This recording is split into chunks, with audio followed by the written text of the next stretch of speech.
नमस्कार, कैसे हैं आप लोग। स्वागत है आपका रोशनी पब्लिकेशन में। तो आज के इस सेशन में हम संस्कृत का चौथा चैप्टर संस्कृत साहित्य लेखिका के बारे में देखने वाले हैं। क्योंकि आपको मैंने पहले ही बताया था कि हिंदी और संस्कृत का जो विभाग है रोशनी पब्लिकेशन में मैं देखने वाला हूं। कल मैंने हिंदी का श्रम विभाजन एवं जाति प्रथा आपका वीडियो अपलोड हो गया है। अगर आपने अभी तक उसे नहीं देखा है तो जाके एक बार प्लीज देख लीजिएगा। और इसके अलावा आपका संस्कृत का तीन चैप्टर हम लोग ऑलरेडी खत्म कर चुके हैं। संस्कृत का 3 चैप्टर हम लोग ऑलरेडी खत्म कर चुके हैं। चौथा चैप्टर जो है आपका संस्कृत साहित्य लेखिका के नाम से जो है संस्कृत साहित्य लेखिका, आज इसको हम खत्म करने वाले हैं। जब हम लोग डिस्कस कर रहे थे सिलेबस के बारे में जब हम लोग डिस्कस कर रहे थे कि बच्चों कितना पोर्शन से किस पोर्शन से क्या आता है, तो मैंने आपको उस समय बताया था, हिंदी में भी बताया और संस्कृत में भी बताया था।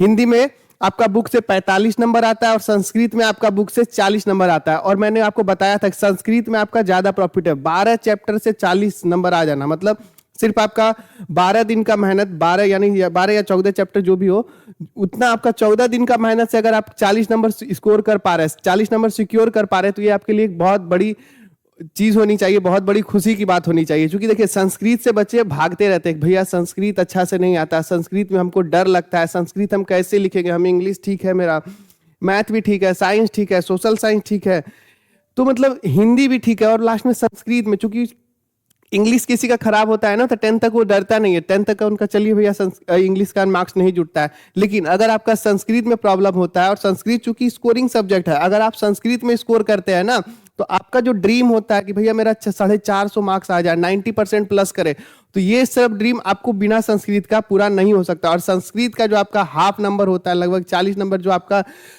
बुक वाले पोर्शन से आ जाता है, तो ये आपके लिए एक बहुत बड़ी अच्छी बात होनी चाहिए। तो आज इसी श्रृंखला में हम देखेंगे संस्कृत साहित्य लेखिका के बारे में। इससे पहले हमने 3 चैप्टर मंगलम, पाटलिपुत्र वैभवम और अलस कथा ऑलरेडी अपलोड कर दिए। अगर अभी तक आपने नहीं देखा है तो उसे प्लीज जाके एक बार देख लीजिएगा। तो बिना किसी देरी की हम इस सेशन की शुरुआत करते हैं, ज्यादा टाइम नहीं लेंगे आपका। स्टार्ट करते हैं डायरेक्ट ऑन आपके चैप्टर पे, कहां से क्या है, एक एक करके सारा चीज समझेंगे, एक एक लाइन बाय लाइन एक्सप्लेनेशन समझेंगे, कहां से किस लाइन का क्या अर्थ होता है। और संस्कृत में प्यारे बच्चों मैंने आपको पहले ही बताया था कि जो भी होता है, जो भी आपको आवश्यकता नहीं है कि आपको ये याद रखना है, समाजस्य यानम पुरुषे नारीभिश्च चलती, ये आपको याद नहीं रखना। आपको क्या याद रखना है, समाज की गाड़ी पुरुष एवं स्त्री दोनों के सहयोग से चलती है, ये याद करना है। क्यों? क्योंकि संस्कृत के भी जो क्वेश्चंस होते हैं, जो बिहार बोर्ड में संस्कृत के क्वेश्चंस होते हैं, वो भी हिंदी में पूछे जाते हैं और आपको हिंदी में ही जवाब देने होते हैं। तो ज्यादा टेंशन लेने की आवश्यकता नहीं है। हमारे साथ आपका ये पूरा 2026 में जिनका 10th का एग्जाम है, उनके लिए कोई आवश्यकता नहीं है, कोई भी टेंशन लेने की, कहीं भी जाने का जरूरत नहीं है। आपको यहाँ से सभी subject, science, social science, Hindi, English, Sanskrit, math, सभी विषयों के सभी चैप्टर के सभी टॉपिक आपको यहाँ से हम कवर करने वाले हैं। हम आपको हर बार बोलते हैं, रोशनी पब्लिकेशन जो कि बेसिकली एक पब्लिकेशन था जो बुक पब्लिश करती थी, अभी भी पब्लिश कर रही है, गोधुली, वर्णिका, ये सभी के बुक जो होते हैं आपको उपलब्ध कराए जाते हैं। इसके अलावा आपके इस YouTube चैनल के माध्यम से आपको सभी चैप्टर हम लोगों ने समझाने का बीड़ा उठाया है। और 2026 तक जब आप एग्जाम हॉल में जाएंगे तो आपको एक चीज के हमारे ऊपर आपको गर्व होगा कि भैया ने आपको जितने भी चैप्टर जो भी आपको स्टार्टिंग में 2025 के स्टार्टिंग में बताए थे, 26 में जब मैं फरवरी में एग्जाम देने जा रहा हूं, वो सभी चैप्टर मेरे कंठस्थ हैं। और मैं अभी वो दमखम रखता हूं कि अपने बिहार बोर्ड में जो कि कम मार्क्स देने के लिए जानी जाती है, उसमें भी मैं 450 प्लस अंक लेके आऊंगा। तो ज्यादा देर नहीं करेंगे, इस चैप्टर की शुरुआत करेंगे। संस्कृत साहित्य लेखिका, सबसे पहले टॉपिक के बारे में जानेंगे, आपके चैप्टर के बारे में जानेंगे। ऊपर संस्कृत साहित्य लेखिका यानी संस्कृत साहित्य की लेखिकाएं यानी देखिए संस्कृत साहित्य में लेखकों का जिक्र होता है, बड़े बड़े ऋषि मुनियों का जिक्र होता है, ऋषि अगस्त, ऋषि विश्वामित्र, तो वहां पे लेखिकाओं का नहीं। संस्कृत साहित्य में, वेदों में, पुराणों में ज्यादातर कहाँ आपका लेखकों का जिक्र होता है, ज्यादातर ऋषियों का जिक्र होता है। लेकिन इसमें हम लेखिकाओं के बारे में जानेंगे कि संस्कृत में किन किन लेखिकाओं का योगदान है। तो उसी में हम लोग जानेंगे। सबसे पहले उसका जो आपका ऊपर जो चैप्टर के ऊपर जो होता है आपका एक इस पूरा आपका अध्याय का क्या उद्देश्य है, वो पहले हम जैसे शुरुआत करते हैं उसी से शुरुआत करेंगे। तो चलिए शुरू करते हैं, जो कि आपका है समाजस्य यानम पुरुषे नारीभिश्च चलती, यानी समाज रूपी यान, हमारा जो सोसाइटी है, हमारा जो समाज है, समाज की गाड़ी पुरुष एवं स्त्रियों दोनों के सहयोग से चलती है। कहा जाता है ना कि नारी और पुरुष दोनों एक ही गाड़ी के दो पहिए हैं, अगर एक खराब हो जाए तो वो गाड़ी आगे नहीं बढ़ सकती। तो समाज रूपी यान की गाड़ी पुरुष और स्त्री दोनों के सहयोग से चलती है। आगे बढ़ते हैं। साहित्य अपि मतलब ये देखिएगा आप, साहित्य अपि मतलब साहित्य में भी, साहित्य प्लस अपि, साहित्य में भी उभयो दोनों के समानम महत्वम, साहित्य में भी दोनों के समान महत्व है। कौन दोनों के? स्त्री एवं पुरुष के। कौन दोनों के? स्त्री एवं पुरुष के, दोनों के समान महत्व है। आगे, आधुना सर्वभाषासु साहित्य रचनायाम स्त्रियों अपि तत्पर संति यशश्च लभ्यते, यानी आधुना यानी अभी भी सर्वभाषासु सभी भाषा में, साहित्य रचनायाम सभी भाषा की तरह साहित्य में भी दोनों का समान महत्व है। इस समय भी भाषाओं में, साहित्य रचनाओं में स्त्रियां भी प्रयासरत है। अभी भी संस्कृत भाषाओं की रचना में स्त्रियां तत्पर है। तथा यशश्च लभ्यते यानी उनको यश भी प्राप्त हो रहा है, उनको ख्याति भी प्राप्त हो रहा है। ऐसा नहीं है कि वो स्त्रियां जो कार्य कर रही है वो अच्छा कार्य नहीं है, उनका जो संस्कृत का जो साहित्य है वो प्रसिद्ध नहीं हो रहा, वो भी बहुत प्रसिद्ध संस्कृत साहित्य की रचना कर रही है। आगे बढ़ेंगे इसमें हम। संस्कृत साहित्य यानी संस्कृत साहित्य में प्राचीन कालादेव संस्कृत समृद्धो योगदानम न्यूनाधिकम प्राप्यते। संस्कृत साहित्य में प्राचीन काल से ही संस्कृत साहित्य की समृद्धि में स्त्रियों का योगदान न्यून से अधिक प्राप्त होता है, यानी कम नहीं प्राप्त होता, न्यून से अधिक प्राप्त होता है। यानी स्त्रियों का भी योगदान प्राचीन काल से ही संस्कृत साहित्य में देखने को मिलता है। आगे इसमें बात करेंगे। इस आगे पाठे अस्मिन, अब इस पाठ की बात की गई है। क्या? अब इस पाठ की बात की गई है। अब इस पाठ में क्या है? सबसे पहले तो आपका एक भूमिका जो होती है, जैसे आप निबंध लिखने जाएंगे हिंदी में हो तो हिंदी में ना आपका जो पॉइंट आपको बताए थे संकेतों के आधार पर, तो सभी पॉइंट होते हैं, तो उसी में ये आपकी भूमिका जो है, तो वही भूमिका में जो अगला लाइन है आपका पाठ्यस्मिन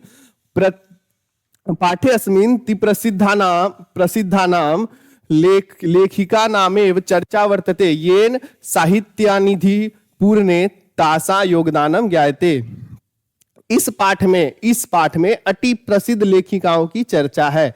इस पाठ में, कौन से पाठ में? संस्कृत साहित्य लेखिका। ये जो हमारा पाठ है, ये जो हमारा टॉपिक है, ये जो हमारा जो भी संस्कृत का ये जो चौथा पाठ है, इस पाठ में हम लोग क्या पढ़ेंगे? इस पाठ में अति प्रसिद्ध लेखिकाओं की चर्चा है। इस पाठ में जो संस्कृत की जो प्रसिद्ध लेखिका है उनकी चर्चा है, जिससे साहित्य के खजानों की पूर्ति में योगदान का पता चलता है, जिससे वो जो साहित्य जो हमारा संस्कृत साहित्य है वो क्या है? एक खजाना है, सबसे पुरानी भाषा, सभी भाषाओं की जननी जो संस्कृत है, उसका जो खजाना है, उसका जो भंडार है, जो संस्कृत में जो ज्ञान का भंडार है, उसमें संस्कृत साहित्य लेखिकाओं की क्या योगदान है, संस्कृत साहित्य लेखिकाओं का क्या योगदान है, उसके बारे में इस पाठ के द्वारा बताया गया है। तो चलिए इस पाठ की शुरुआत करते हैं, आगे बढ़ते हैं। हमारा जो पहला पैराग्राफ है उस पे हमारा क्या है? विपुलम संस्कृत साहित्यम विभिन्न कवि भी शास्त्राकरेश्च संवर्धितम, यानी विपुल साहित्य, विपुल मतलब क्या? विपुल मतलब विशाल, विशाल संस्कृत साहित्य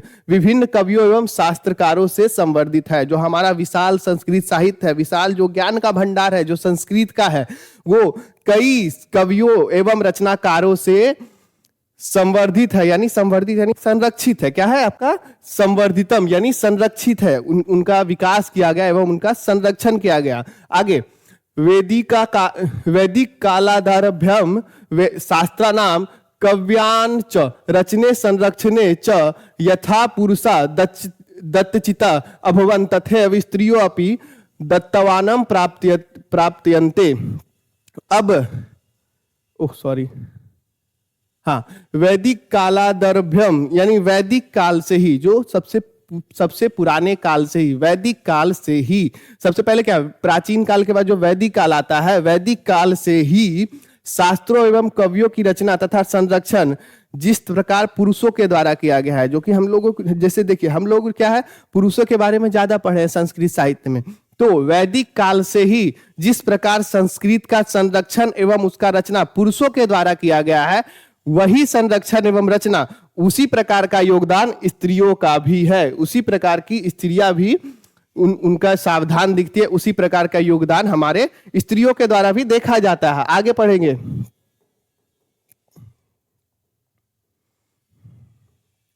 हाँ जी, हाँ, वैदिक युगे मंत्राणाम दर्शका न केवलम ऋषिय प्रयुक्त ऋषिका अपि संति।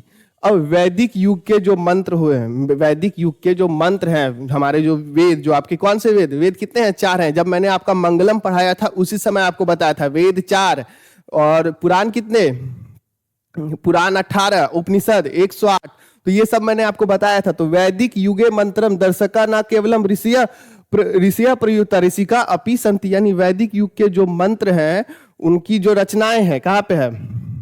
वैदिक युग के मंत्रों के दृष्टा न केवल ऋषि लोग थे अपितु स्त्री भी थी। यानी वैदिक मंत्र के जो रचनाकार हैं वो सिर्फ पुरुष ही नहीं, स्त्री लोग को भी है। स्त्री जो लेखिकाएं हैं संस्कृत साहित्य में वो भी है। आगे ऋग्वेदे चतुर्विंशतिर अथर्ववेदे च पंच ऋषिका मंत्र दर्शनम वर्तयते। अब तो ऐसे नहीं बोल देंगे ना भैया कि कैसे, आप बोल दिए हाँ है तो है, मतलब नहीं, कितने हैं? तो ऋग्वेद में चतुर्विंशति, चतुर्विंशति यानी चतुर मतलब 4 और विंशति मतलब 20। एक चीज देखिएगा, इसमें क्या होता है? चतुर्विंशति यानी 4 और 20 कितना? 24। ऋग्वेद में 24 और अथर्ववेदे यानी अर्थवेद में पंच ऋषि का मंत्र दर्शन निर्वर्तीय दर्शन वर्तये। तो क्या होता है? चतुर्विंशति यानी ऋग्वेद में 24 और अथर्ववेद में 5 ऋषि का, यानी 5 ऋषि का, यानी जो वो ऋषि जो महिलाएं हैं उनका जो होता है मंत्रों का दर्शन प्राप्त होता है। निर्दिश्यन्ते यथा यामी अपला उर्वशी इंद्राणी वागाम्भृणी इत्यादि। अब इनके नाम क्या क्या हैं? अब इनके नाम क्या क्या है? सबसे पहले इनको थोड़ा गंदा लग रहा है, हटा देते हैं। हाँ जी, तो अब इनके नाम क्या क्या है? निर्देशयंती, अब तो इनको देखने को मिलता है। अब इनके क्या क्या नाम है? यथा, यथा मतलब जैसे, यामी, अपला, उर्वशी, इंद्राणी, वागाम्भृणी इत्यादि। अब इसमें देखिए आपका क्वेश्चन आता है कि वेदों में किन किन ऋषिकाओं का योगदान है? वेदों में किन किन ऋषिकाओं का योगदान है? तो आप क्या लिखेंगे? यामी, अपला, उर्वशी, इंद्राणी, वागाम्भृणी इत्यादि, वागाम्भृणी इत्यादि। या फिर आपके ऑब्जेक्टिव में क्वेश्चन बनेंगे कि निम्न में से कौन लेखिका वेदों में सहयोग की है? मतलब निम्न में से किसका योगदान वेदों में है? तो उसमें 4 ऑप्शन आपके होंगे, उसमें से कहीं आपकी यामी, अपला, उर्वशी, इंद्राणी, वागाम्भृणी मिलेंगी, तो आप वो टिक करके आएंगे। 1 नंबर क्वेश्चन में हो चाहे आपका ऑब्जेक्टिव में ही ऐसा क्वेश्चन ज्यादा आता है। चलिए आगे बढ़ेंगे हम लोग। अगला पैराग्राफ में जो है बृहदारण्य कोपनिषदि, यानी बृहदारण्य उपनिषद में याज्ञवल्क्य पत्नी मैत्रेयी दार्शनिक रुचिमती वर्णिता या याज्ञवल्क्य आत्मतत्वम शिक्षयति। अब एक चीज देखिएगा, ये जो पैराग्राफ है ना आपका इस चैप्टर का मोस्ट इंपॉर्टेंट पैराग्राफ है। क्यों? क्योंकि ये जो नाम है ना आप हमेशा याद रखिएगा, पिछले 3 साल में 2 बार सिर्फ इस लाइन से क्वेश्चन आया है। कहां आया है? सिर्फ इस लाइन से क्वेश्चन आया है। पहला साल क्या कि याज्ञवल्क्य ने आत्म तत्व की शिक्षा किसे दी? तो अपनी पत्नी मैत्रेयी को दी। अब दूसरा, याज्ञवल्क्य की पत्नी कौन थी? मैत्रेयी। तो इसका क्या है? बृहदारण्य उपनिषद में याज्ञवल्क्य की पत्नी मैत्रेयी का दार्शनिक रुचि की थी। तो याज्ञवल्क्य की पत्नी का जिक्र मिलता है किसमें? बृहदारण्य उपनिषद में। किसमें? और वो किस रूप में उनका जिक्र मिलता है? दार्शनिक के रूप में। किस रूप में? दार्शनिक के रूप में उनका जिक्र मिलता है। चलिए यहां से आपका 3 क्वेश्चन ऑब्जेक्टिव में बनता है कि बृहदारण्य उपनिषद में याज्ञवल्क्य की पत्नी कौन थी? मैत्रेयी थी। और किस रूप में उनका जिक्र मिलता है? तो दार्शनिक रूप में जिक्र मिलता है। आगे, या याज्ञवल्क्य आत्मतत्व शिक्षयति, यानी याज्ञवल्क्य ने आत्मतत्व की शिक्षा किसे दी?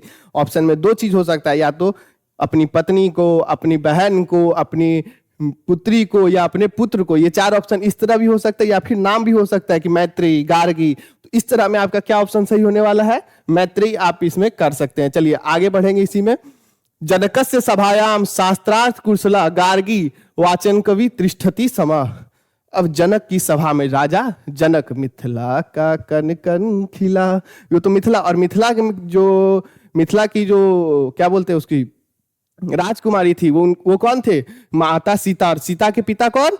जनक जी। तो उनकी जो सभा में है, जनक की जो सभा है, जनक की सभा में शास्त्रार्थ कुशला, यानी शास्त्र में कुशल, यानी शास्त्र में कुशल, जो जनक की सभा जो होती थी, उनकी जो सभा लगती थी राजा जनक की, उसमें शास्त्रार्थ में कुशल गार्गी और वाचन कवि बैठती थी। गार्गी और वाचन कवि, ये दो नाम। जनक की सभा में कौन बैठती थी? मुख्यतः गार्गी आपका ऑप्शन में ज्यादा आता है, तो गार्गी आप याद कर लेंगे कि जनक की सभा में शास्त्रार्थ कुशला कौन थी। ये फिर से आपका ऑब्जेक्टिव क्वेश्चन, एक एक देखिए ऑब्जेक्टिव यहां से छाटते चलेंगे। और एक चीज मैं आपको बता देना चाहता हूं बच्चों, कि यदि आप पढ़ने बैठे, यदि आप इस क्लास को करने बैठे, तो एक चीज आप इंश्योर कीजिएगा, आप अपना कॉपी लेके बैठिएगा, ताकि क्या होगा ना, एक चीज हमेशा याद करते रहें और उसे नोट डाउन करते रहें। तो अभी क्या होगा, याद तो होगा, और जब लास्ट टाइम पे जब आप एग्जाम देने जाते हैं, मैं देखता हूं जब क्लास 10th के बच्चे जब एग्जाम देने जाते हैं ना, तो जिस गाड़ी से जाते हैं उस गाड़ी में ना ऐसे कॉपी लेके निकालते रहे, पढ़ते रहे, उस समय ये कॉपी आपकी बहुत हेल्प करेगी। जो ये जो छोटे छोटे पॉइंट होते हैं, जो इंपॉर्टेंट पॉइंट होते हैं, वो आप लिख के रखेंगे, तो एक बार में आप जितना दूर में, यानी आपका 20 से 30 किलोमीटर जो आपका सेंटर होता है, जो आपका आधा घंटा में कवर होता है, उस आधा घंटा को कवर करने में आप ये पूरा कवर कर सकते हैं। ऐसे सभी मैक्सिमम स्टूडेंट की मैं टेंडेंसी देखता हूं ऐसा, कि वो ऐसे पढ़ते हैं, तो उस समय अगर अभी के आप पर लिखा हुआ आपका उस समय काम आएगा। तो चलिए, जनक की सभा में कौन? शास्त्रार्थ कुशला गार्गी और वाचन कवि बैठती थी। आगे देखते हैं, महाभारते अपि जीवन पर्यंता वेदांत वेदांतनुशीलन प्राय सुलभाया वर्णनम वर्तते। आगे, महाभारत में भी जीवन भर वेदांत का अनुशीलन करने वाली स्त्रियों का वर्णन सरलता से प्राप्त होता है। अब ये क्या, देखिए सबसे पहले आपका बृहदारण्यक उपनिषद में याज्ञवल्क्य की पत्नी मैत्रेयी का जिक्र होता है। फिर उसके बाद रामायण में जनक की सभा में किसका? शास्त्रार्थ कुशला गार्गी और वाचन कवि का जिक्र मिलता है। अगला बैठेंगे, उसके बाद कहा महाभारत में भी कई स्त्रियों का जिक्र मिलता है। महाभारत में भी जीवन भर वेदांत का अनुशीलन करने वाली स्त्रियों का सरलता से वर्णन प्राप्त होता है। चलिए, इतना तक में अगर आपको कोई प्रॉब्लम हो तो आप एक बार कमेंट कर बॉक्स में करके बताइएगा। देखिए, एक चीज मैं बताना चाहूंगा, आपको किसी भी सब्जेक्ट में, किसी भी टॉपिक में, या फिर किसी भी चैप्टर में कोई भी प्रॉब्लम हो, कुछ भी पूछना हो, उस वीडियो के नीचे कमेंट बॉक्स में डाल दीजिए। मैं डेली कमेंट बॉक्स चेक करता हूं, जो भी प्रॉब्लम होगा आपका अगला क्लास में सॉल्व कर दिया जाएगा, अगला क्लास में सॉल्व कर दिया जाएगा। और जल्दी हम लोग लाइव क्लास में भी आने वाले हैं, तो लाइव क्लास में क्या होगा, आप डायरेक्ट बच्चे हमारे साथ इंटरेक्ट कर पाएंगे। तो चलिए अगला पैराग्राफ में चलते हैं, ज्यादा देर नहीं करेंगे। लौकिक संस्कृत साहित्य प्रायेण चत्वारिंशत् कवित्रीणाम सार्ध शतम पद्यानि स्फुट रूपेण इतस्ततो लभ्यन्ते। अब ये लौकिक संस्कृत साहित्य में कौन? लौकिक संस्कृत साहित्य में जो हमारा संस्कृत साहित्य है, प्राय 40 कवित्रियों के, कितने? 40 कवित्रियों के। एक चीज यहाँ फिर से ऑब्जेक्टिव आपका, एक एक चीज में ऑब्जेक्टिव, और यहां से आपका ऑब्जेक्टिव बनता है। एक चीज बता रहा हूं, 40 नंबर मैंने आपको बताया था, जो कि 12 चैप्टर से 40 नंबर, यानी हर एक चैप्टर से 4 क्वेश्चन आपका पक्का है, 4 नंबर आपका पक्का है। यानी ये जो आज आप पढ़ रहे हैं, जो आपका 40 मिनट का लगभग क्लास होता है, 30 से 40 मिनट का, 40 मिनट में 4 नंबर अगर आपका हो जाए, और अगर आपका ये संस्कृत में अगर आप कितना 100 में लाना चाह रहे हैं, तो कितना आपको पढ़ना पड़ेगा? ज्यादा नहीं है, 1000 मिनट आपका कोई ज्यादा नहीं। और 1000 मिनट में अगर आप अच्छे से तैयारी कर लेते हैं, आपको संस्कृत में कहीं को प्रॉब्लम होने वाला नहीं है। और ज्यादा नहीं, मैं बस इतना ही क्लास करने वाला हूं। और संस्कृत आपसे जो कहीं से भी कोई क्वेश्चन करेगा, आप फटाफट जवाब देने वाले हैं। तो हमारे साथ जुड़े रहिएगा कि लौकिक संस्कृत साहित्य में प्राय 40 कवि, यानी लौकिक संस्कृत साहित्य में प्राय 40 कवित्रियों का जिक्र मिलता है। कितना? 40 कवित्रियों के जिक्र मिलता है। और 40 कवित्रियों कितना? 50 पद नहीं, यहां गलत हो गया है, सार्ध शतम, यानी उनकी 40 कवित्रियों के 150, कितने? 150 पद का हमें लाभ प्राप्त होता है। उनके 40 कवित्रियों के 150 पद स्पष्ट रूप से इधर उधर प्राप्त होते हैं। 150 पद प्राप्त होते हैं किनके? लौकिक संस्कृत साहित्य में। तासु विजयांका प्रथमा कल्पवर्तते, यानी उसमें, उन सभी में विजयांका का स्थान सबसे प्रथम है। क्यों? क्योंकि इनके सबसे अधिक आपके क्या पद्य प्राप्त होते हैं, इनके सबसे अधिक पद्य प्राप्त होते हैं। स च श्याम वर्ण सी दिति पदेन स्फुटी भवती, यानी इन सभी में, इन जो 50 जो आपकी लौकिक संस्कृत साहित्य की जो लेखिकाएं हैं, उन 50 में विजयांका का स्थान सबसे पहला आता है। स च श्याम वर्ण सीदती पदेन स्फुटी भवती, और वो श्याम वर्ण की थी। कौन? सांवली वर्ण की थी। और इस ये कैसे पता चलता है कि वो श्याम वर्ण की थी? वो एक श्लोक से पता चलता है। कौन? इस श्लोक से पता चलता है। किस श्लोक से? इस श्लोक से, इस पद से पता चलता है। क्या? नीलोत्पल दल श्यामाम विजयांका काम जानता वृथेन दांडिका प्रोक्त सर्व शुक्ला सरस्वती। अब इसका क्या अर्थ हुआ?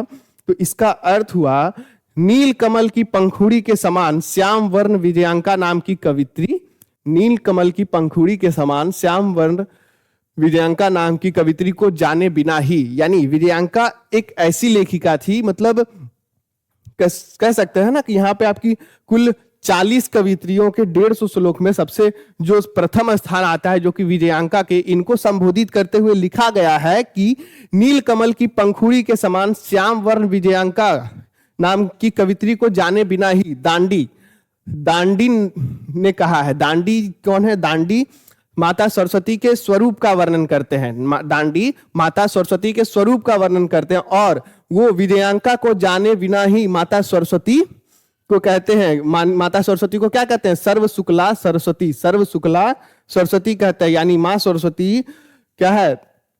पूर्ण रूपेण गौरांक वर्ण वाली है, यानी उनका जो स्वरूप है, उनका जो अंग जो स्वरूप है वो गोरा है। तो वो बिना विजयांका को, अब अगर दांडी विजयांका को जानते तो विजयांका में उन्हें सरस्वती का स्वरूप दिखता, क्योंकि माँ सरस्वती के ही समान उनके जो श्लोक होते थे बहुत ही प्रभावी होते थे, उनके जो पद्य होते थे, उनकी रचनाएं माँ सरस्वती के ही समान होती थी। तो बिना विजयांका को जाने ही दांडी ने सरस्वती पूर्ण रूप से गौरांक वर्ण वाली है, ऐसा व्यर्थ ही कहा है। आगे बढ़ते हैं हम लोग। अगला ये यही है ना आगे? हाँ, तस्या काला अष्टम शतक तिमेति, उनका समय 8वीं शताब्दी का है। अब किनका समय 8वीं शताब्दी का है? विजयांका का। चालुक वंश शिष्य चंद्रादित्य रागी विजय भट्टारी के विजयांका इति बहवो मन्यते। अब चालुक्य वंश की जो राजा थे, चालुक्य वंश के राजा कौन थे? चंद्रादित्य। चालुक्य वंश की जो राजा थे वो कौन थे? चंद्रादित्य। और चंद्रादित्य की जो रागी यानी रानी, चंद्रादित्य की जो रानी थी वो विजय भट्टारिका, उन्हें ही विजयांका लोग मानते हैं। बहुत लोग मानते हैं कि चंद्रादित्य की जो रानी थी विजय भट्टारिका, उन्हें ही विजयांका कहा गया, उन्हें ही विजयांका कहा गया। विजयांका यानी कौन? ये जो सर्व शुक्ला सरस्वती जिन्हें कहा गया है, जिनके ये आपके जो जिनका पद्य रचना में प्रथम कल्प माना जाता है, उनका सबसे सर्वोच्च स्थान माना जाता है, वो विजय भट्टारिका को ही मानते हैं। बहुत से लोग विजय भट्टारिका को ही मानते हैं। विजय भट्टारिका कौन थी? अब कहा? चालुक्य वंश की चंद्रादित्य की रागी थी। चालुक्य वंश के जो राजा थे चंद्रादित्य की, उनकी रानी थी।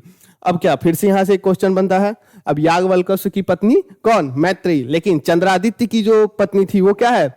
विजयांका या विजय भट्टारिका, कुछ भी ऑप्शन में हो सकता है। क्या होगा? आप ये पूछ सकते हैं, क्वेश्चन आ सकता है आपका इसमें। बहुत एक फंसाने वाला क्वेश्चन में मुझे लगता है आ सकता है कि चालुक्य वंश की जो राजा थे या फिर चंद्रादित्य की रानी कौन थी? तो आपका दोनों दे देगा, विजय भट्टारिका और Vijayanka. Option A Vijay Bhattarika, option B आपका विजयांका। तीसरा ऑप्शन में दे देगा ऑप्शन ए एवं बी दोनों। तो आपका क्या? विजयांका और विजय भट्टारिका दोनों को सेम, यानी दोनों एक ही थी, ऐसा मानते हैं बहुत सारे लोग। चलिए आगे बात करेंगे इसमें। किंच शीला भट्टारिका देवकुमारिका राम भदम्बा प्रभृतियों दक्षिण भारतीय संस्कृत लेखिका स्वफुट पद्य प्रसिद्धा। अब ऐसा बहुत लोग मानते हैं, और भी शीला भट्टारिका यानी चंद्रादित्य की, इसके विजयांका के अलावा शीला भट्टारिका, देव कुमारी, राम भदम्बा ये सभी दक्षिण भारत के संस्कृत साहित्य लेखकों के पद बहुत से आपके ग्रंथों में नजर आते हैं। कौन कौन आप नाम देख लीजिएगा, विजय शीला भट्टारिका, देव कुमारी, राम भद्रम्बा आदि, ये सभी कहाँ दक्षिण भारत की संस्कृत साहित्य लेखिका के अपने स्पष्ट पद्यों के कारण ये लोग प्रसिद्ध हैं। चलिए आगे बढ़ेंगे हम लोग। विजयनगर राजस्य नरेशा संस्कृत भाषाराम रक्षानाम कृतस्य प्रयास आसन्नि विदितमेव। अब विजयनगर के जो राजा हैं वो संस्कृत भाषा की रक्षा के लिए बहुत से प्रयास किए। उनका ये प्रमाण मिलता है, कहीं प्रमाण मिलता है। विजयनगर के राजे जो है नरेश, विजयनगर के राजाओं ने संस्कृत भाषा के संरक्षण के लिए अनेक प्रयास किए। तेषामंत पूर्वोपि संस्कृत रचना कुशल राज्यो भवनम। अब क्या उनके अंतरपुरों में, तेषामंतरपूर्वोपि, अब एक अंतरपुर क्या होता है? राजधानी होता है क्या? नहीं, राजधानी नहीं होता है। हर एक राजा का, या फिर जो कुछ राजा होते थे जिनका एक पर्सनल कमरा बोल सकते हैं, एक राजा का एक पर्सनल कमरा होता है जिसे अंतरपुर कहते हैं। मतलब आप मान लीजिए, हाँ जी, हर एक राजा का एक कमरा होता है जिसे अंतरपुर कहते हैं। यानी मान लीजिए एक बड़ा सा हॉल, सेमिनार, जिसमें सिर्फ राजा को ही एंट्री अलाउ होती है। राजा के अलावा वहां कौन? बहुत सारी स्त्रियां होती है, बहुत सारी स्त्रियां उनके सेवा में, उनकी दासी, उनकी रानियां, बहुत सारे, उस कमरे में सिर्फ राजा को ही जाने की अनुमति होती है। उसी को क्या कहते हैं? अंतरपुर। तो उसी अंतरपुर में दक्षिण के राजाओं ने कई संस्कृत के श्लोक, यानी कई संस्कृत के श्लोक और कई संस्कृत के विद्वान को रखे थे। कहीं कहां पे?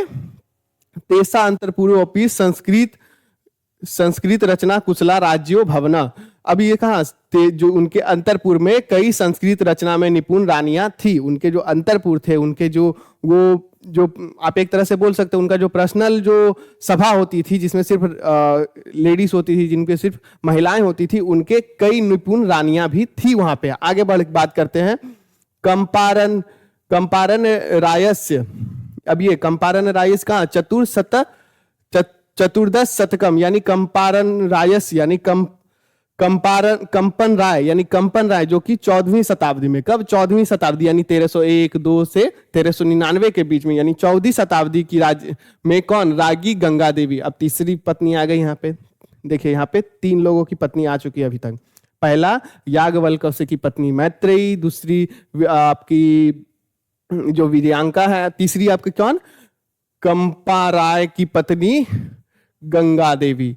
कंपा राय की पत्नी गंगा देवी मधुरा विजयम इति महाकाव्यम स्वामिने, यानी मधुर विजय घटनाम श्रित्या रचयत। यानी अब जो कंपारन की जो पत्नी थी, रागी जो गंगा देवी थी, उन्होंने मधुरा विजयम नामक ग्रंथ लिखा, मधुरा विजयम नामक महाकाव्य लिखा। अब मधुरा विजयम क्या है? मधुरा विजयम की रचना, अगला क्वेश्चन आपका क्या होगा? मधुरा विजयम की रचना किसने की? मधुरा विजयम की रचना किसने की? तो मधुरा विजयम की रचना की रागी गंगा देवी ने। और इति महाकाव्य, उसमें क्या है? वो जो स्वस्वामी ने, यानी अपने स्वामी की, कौन थे स्वामी उनके? कंपारन ने। कंपन राय जो थे, वो कंपन राय की जो विजय घटना है, कहां पे? मदुरै पर जो विजय घटना है, उनका जिक्र है मधुरा विजयम में। कहां उनका जिक्र है? किसमें? मधुरा विजयम में उनका जिक्र है। तो ये आपका यहां से बनता है। चलिए आगे इसमें बात करेंगे हम लोग। हाँ जी, तत्रास लग्न कारणम सन्निवेश आवर्जनको वर्तते। और वहां पे उनका जो विजय का जिक्र है, वहां अलंकारों का गुंफन हृदय को आकर्षित करने वाला है। वहां अलंकारों का गुंफन, यानी वहां पे जो उन्हें अलंकार जो यूज किए, जो अलंकार का उपयोग यूज किए, जो उनके पद्य हैं, जो उनके गद्य हैं, उनकी जो लेखनी है वो बहुत ही हृदय को आकर्षित करने वाला है। ठीक है, आगे बढ़ेंगे हम लोग इसी में। तस्मिन् राज्ये षोडश शतके शासनम कुर्वते अच्युत रायस्य रागी तिरुलांबा। एक और रागी आ गई है, तिरुलांबा वरदांबिका परिणय नामकम प्रोढ़ चंपू काव्य रचनम रचयत। अब ये क्या है? उसी राज्य में है। अब किस राज्य में? कंपारण्य के जो राज्य थे उसी राज्य में, कौन, विजयनगर का जो राज्य था उसी राज्य में किस शताब्दी में, षोडश शतक के यानी 16वीं शताब्दी में शासन करते हुए, 16वीं शताब्दी में शासन करने वाले कौन है, अच्युत राय। कौन है, अच्युत राय। अच्युत राय की रानी कौन, अच्युत राय की रानी तिरुलांबा। एक चीज देख लीजिएगा, बहुत सारी राजे और उनकी पत्नियों का नाम आ रहा है जो कि आपके ऑब्जेक्टिव पॉइंट ऑफ व्यू से इंपॉर्टेंट है। तो एक बार आप पाउज करके क्या कीजिएगा, वो सारे राजाओं की और पत्नियों के नाम लिख लेंगे ताकि ये आपके ऑब्जेक्टिव पॉइंट ऑफ व्यू से बहुत ज्यादा इंपॉर्टेंट है। तो अच्युत राय की जो रागी, अच्युत राय की जो रानी थी वो कौन, तिरुलांबा।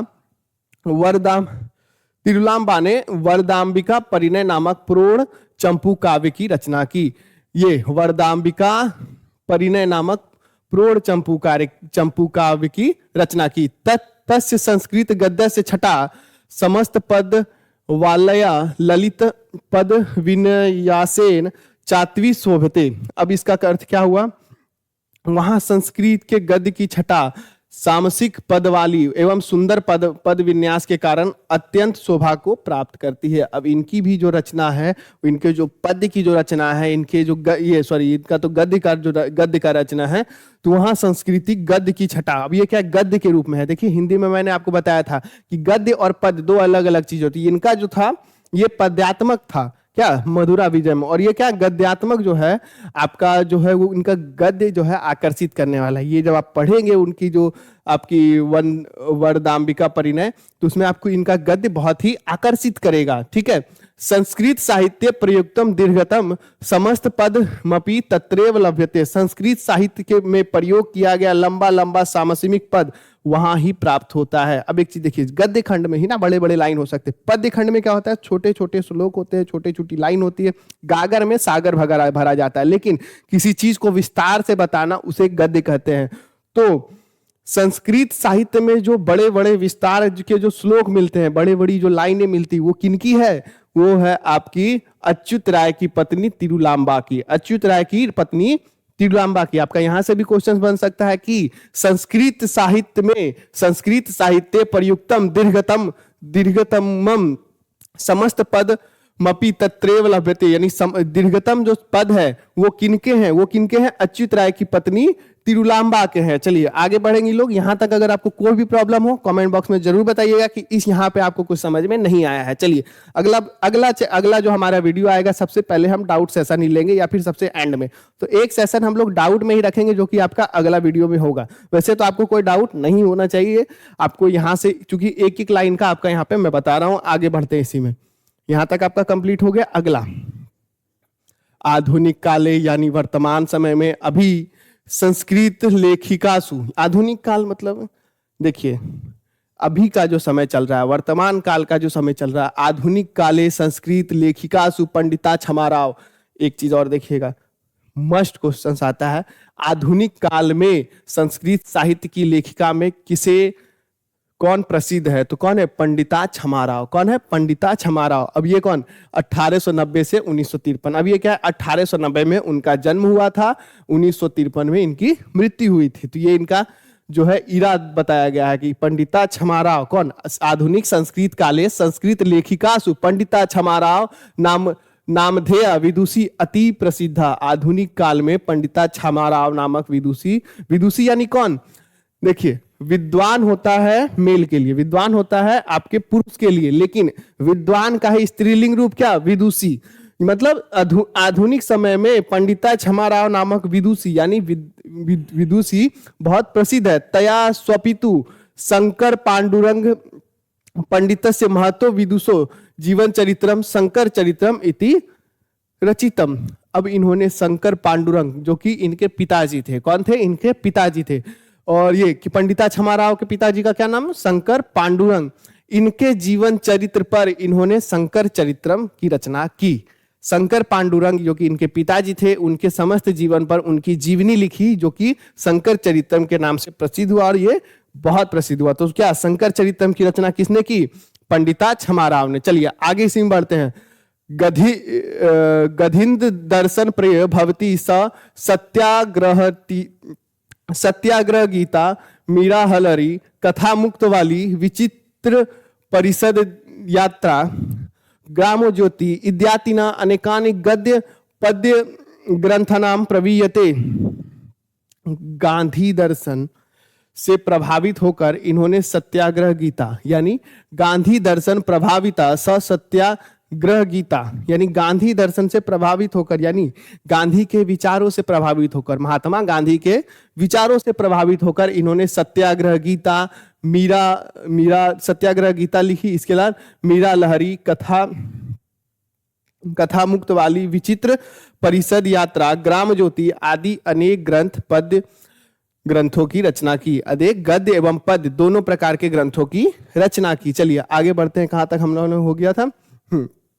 वर्तमान काले लेखनतरासु कवित्रियेषु पुष्पा दीक्षिता, वनमाला, भावलकर, मिथिलेश कुमारी मिश्र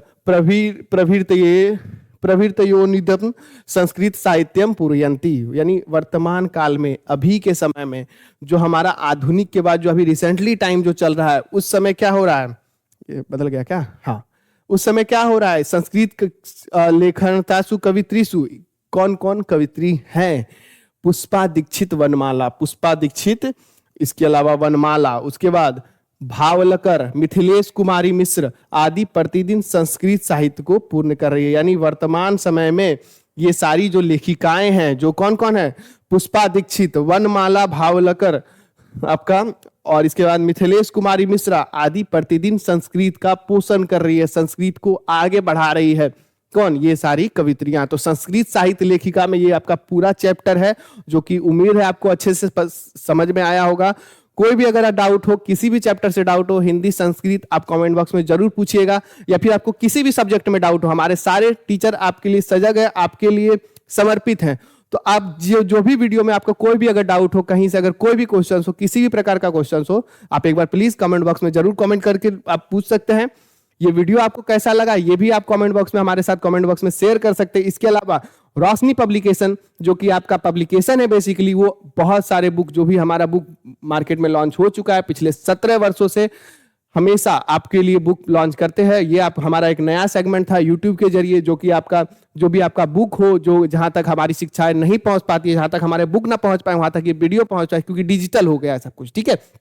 तो उसमें हमारा गोधुली, प्यूसम, कैप्टन का सारा गोधुली 9 का हो, 10 का हो, 11 का हो या 12 का, तो इसमें आपका जो भी लिटरेचर का बुक वो हमारा पब्लिश हो चुका है, आपकी नजदीकी बुक स्टोर पे आपको वो उपलब्ध हो जाएगा। इसके अलावा हमारा मॉडल पेपर भी लॉन्च हो चुका है, 2025 का नहीं 2026 का हमारा लॉन्च हो चुका है ये हमारा। तो अगर आप लेना चाहते हैं तो आप उसे ले सकते हैं, जो कि आपके लिए बहुत ही उपयोगी होता है। बहुत सारे बच्चे बोलेंगे भैया क्यों है, मेरे पास तो एनसीईआरटी है ना, मिल जाता है। इसमें आपको क्या मिलेगा ना बच्चों, इसमें आपको एक एक करके सभी चैप्टर का, हर एक चैप्टर का, चाहे आप गोधुली लेते हैं, चलिए गोधुली हटाते हैं, पहले संस्कृत और इंग्लिश का लेते हैं। संस्कृत और इंग्लिश में हर एक विद्यार्थी को प्रॉब्लम होता है, या फिर कुछ भी प्रॉब्लम होता है कि भैया चैप्टर है, चैप्टर के नीचे अगर हमको उसका हिंदी मिल जाए ना, समझने में आसानी हो। तो जब हम लोग पढ़ते थे उसमें हम लोग ये ढूंढते थे। तो अभी ये हमारा रोशनी पब्लिकेशन लेके आया है कि भैया ऐसा है कि हर एक चैप्टर का आपका हिंदी में नीचे रूपांतरण आपके शब्द में, आपके आसान शब्दों में आपका वहां पे नीचे ट्रांसलेट किया हुआ मिलेगा। उसके अलावा आपको जो भी हर एक चैप्टर वाइज का जो भी आइडियल क्वेश्चंस होते हैं, चाहे वो ऑब्जेक्टिव हो, सब्जेक्टिव हो, बुक से हट के जो बोर्ड में आपके आ सकते हैं, वो सारे क्वेश्चंस का आंसर, क्वेश्चंस विद आंसर आपको मिलने वाले हैं। ये आपका सभी मिलेगा, क्वेश्चंस आंसर आपको हिंदी में मिलेंगे, संस्कृत में मिलेंगे, इंग्लिश में मिलेंगे। हिंदी और संस्कृत और इंग्लिश में आपको पूरा ट्रांसलेट किया हुआ मिलेगा। जब आप ये बुक खरीदेंगे तो आपको लगेगा कि हाँ, आपका ये बुक खरीदना वर्थ इट हुआ, आपका एक नोट्स की तरह ये काम करता है। आगे बात करेंगे हमारे मॉडल पेपर की। बिहार स्कूल एग्जामिनेशन बोर्ड आपका 50 नंबर हमेशा ऑब्जेक्टिव पूछता है, तो 50 नंबर ऑब्जेक्टिव को टैकल करने के लिए आप हमारे कैप्टन का मॉडल पेपर ले सकते हैं। 2026 का लॉन्च हो गया है। बिहार बोर्ड के खास विशेषज्ञों के द्वारा, जो आप एग्जाम को बहुत नजदीक से ऑब्जर्व करते हैं, बहुत नजदीक से देखते हैं, उनके द्वारा ये डिजाइन किया गया है। तो आप इसे एक बार जरूर जाके परचेज करना चाहेंगे तो जाके ले लीजिएगा। आज के इस सेशन में इतना ही। जो भी दोस्तों हमारे साथ जुड़े हैं, जो भी हमारे सब्सक्राइबर्स हैं, उनका बहुत बहुत धन्यवाद। आगे इस वीडियो को शेयर कीजिएगा, इस वीडियो को लाइक कीजिएगा, अगर आपको पसंद आया होगा तो अपने दोस्तों के साथ शेयर कीजिएगा, ताकि वो लोग भी इस पूरे फ्री सेशन का, पूरे साल के फ्री सेशन का विदाउट एनी कॉस्ट हर एक चैप्टर का, हर एक टॉपिक का लाभ उठा सके। मिलते हैं अगले सेशन में एक नए चैप्टर के साथ। तब तक के लिए जय हिंद, जय भारत।